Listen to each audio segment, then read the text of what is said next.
আমার টিনেজে আমি নিজেকে এত আনলাকি ভাবতাম আর মনে মনে সবসময় বাবা মাকে ব্লেম করতাম।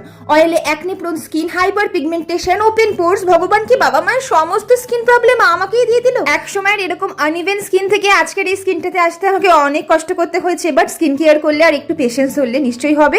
স্কিন কেয়ার করার সময় এরকম কিউট হেডব্যান্ড গুলো পরতে ভালো লাগে, তাই কয়েকটা অর্ডার করলাম। আচ্ছা, তোমাদেরও কি হাসলে পরে চোখের পাশে এক গাদা রিঙ্কলস পড়ে আমার মতন? তাহলে এটাকে একদম লাইটলি নিও না, কারণ by the time your 50s or 60s এগুলো কিন্তু এরকম রিঙ্কলস এর আকার নিতে পারে। সপ্তাহে 2-3 দিন আমি এরকম আই প্যাচ ইউজ করি, এটা ফাইন লাইন্স আর ডার্ক সার্কেলস দূর করতে ভীষণভাবে হেল্পফুল। তারপরে 15 মিনিট রেখে এক্সেস সিরামটাকে হালকা ম্যাসাজ করে অ্যাপ্লাই করছি টোনার। এই টোনারটা এত ম্যাজিক্যাল, আমি সবাইকে রেকমেন্ড করবো, আমার কথা শুনে বিশ্বাস করে নিতে পারো। লাগালেই মুখটা এত সুন্দর গ্লো করে, আমার তো দারুণ লাগে। অন্যান্য দিন আমি সিরাম লাগাই, আজকে ইচ্ছা করলে না, ভাবলাম রাত্রে লাগাবো।